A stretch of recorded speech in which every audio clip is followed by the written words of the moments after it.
Київ – це не лише місто Михайла Булгакова.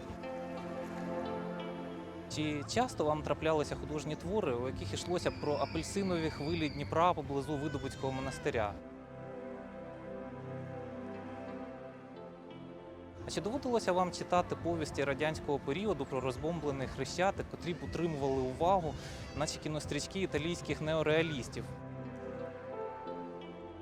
Загалом, чи знаєте ви авторів, котрі б упевнено стверджували, що краса Лаврської друкарні перевершує 10 лондонських тауерів?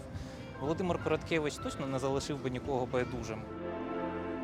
Цей автор провів у Києві небувале юнацьке літо 1944-го, а згодом студентські роки. Саме в Києві він міг бешкетно перейти на руках місток закоханих. Саме в Києві він захопився історією рідної країни і зумів пробачити підлість численним сучасникам. Уже зовсім скоро ми разом із вами спробуємо погортати київську книгу Володимира Короткевича.